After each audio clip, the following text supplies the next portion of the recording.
Hello and welcome to the 18th episode of Your Money Life Coach on eRadio with me, Barbara Mundell. This is your weekly Wednesday inspiration to act and manage your money better. Now, yesterday South Africa celebrated Freedom Day, and I thought today I will chat a bit about what financial freedom means to you and what really should you do to achieve that financial freedom that you're so desperately seeking. So, financial freedom means different things for different people. Most people have got this thing of financial freedom is when I only earn passive income and I live my life the way I want to, and there's a lot of success stories of people who's living the life they want to by age 40, that they're only earning passive income and they're not actively contributing to earn that income. But guys, the reality is most of us won't get there. You'll have to make a concerted effort in your early start foundation to reach that only passive income by the age of 40 mark. So for a lot of us, it's not necessarily something we want to do as well. The work things we do, the businesses we run, the day-to-day activities forms part of who we are in essence as a person. So financial freedom for me personally means that I've got control over my finances. It means that I don't have financial worries. It means that I've got a plan to get to where I want to get to. It means that when I want stuff, I plan for it and I make sure that I get what I want to when I want to. That's what financial freedom means to me, and it means different things for different people. But how you get to your personal financial freedom is unfortunately not a simple path. As human beings, we generally get stuck in certain habits, certain things that we do on an everyday-to-day basis that we get stuck on because we think that this is the life, this is how we want to, and change, especially after you've been doing it for a while, takes a concerted effort. It takes a mind shift to know that I want to change my financial situation, and therefore I need to make sure that I make a concerted effort to do new things with my money, to change the way my behaviors, my everyday day-to-day life. Now, a lot of you will say to me, oh, it's too big of a task. Guys, it's not actually too big of a task. The first thing you need to do to achieve that financial freedom is define what it actually means to you. So sit down with a piece of paper and write down, what does financial freedom really mean to me?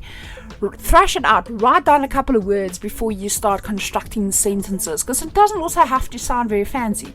You can define your financial freedom as simply, I want to be able to live comfortably, or I want enough money, or I want to be debt free, or I want to have X amount in savings for my future income, or I want to have X amount of my income coming in as a passive income every month.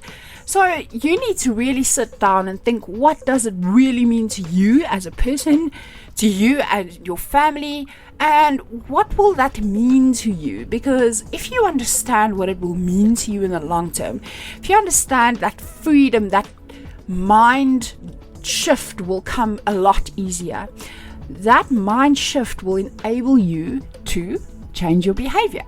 And I think since we've started with the show, we've always said that you cannot expect change if you don't change your behavior. And with finances, unfortunately, that's exactly it. You can get a pay increase at a new job of 15% and 3 months down the line be in the same financial situation that you were without the 15% increase, purely because of how you manage and how your day-to-day activities allows you to engage with your money. So that's the first step, is to define what financial freedom means to you. The second thing is to now sit and say, well, how am I going to get there? And you have to break it down.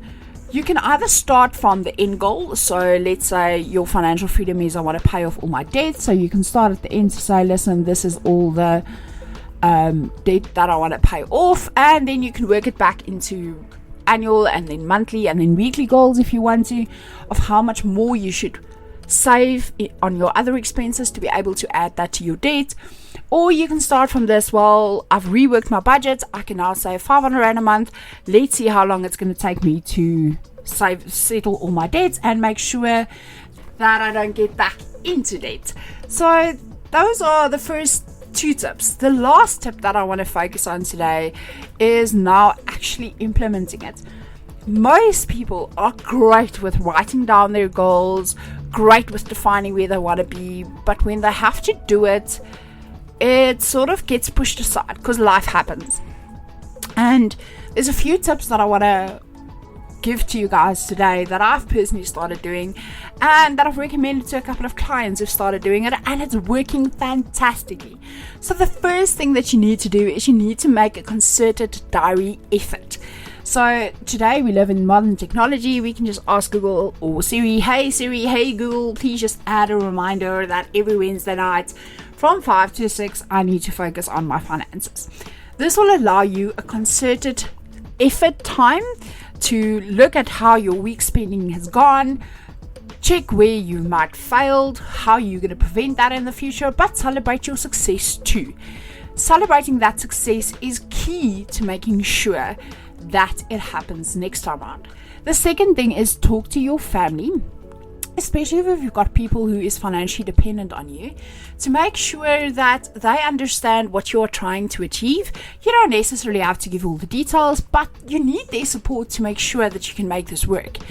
So make sure you have a discussion with anybody that needs to have that discussion with, or decide how you're going to approach it next time they ask you for something that you didn't quite plan or budget for. And then the last step is you have to have a monthly review. So, hey Google, hey Siri, every last Wednesday of the month, please extend that hour to an hour and a half, just so that you can reconcile that entire month. Take your bank statements, start from the get-go, and decide how well you did. And decide on actions you're going to take for the following month to prevent it from happening again. That's it for me today. Please remember that this is available as a podcast on the eRadio website. You can find us on Facebook at Your Money Life Coach, or visit our website www.yourmoneylifecoach.co.za. Chat to you next week.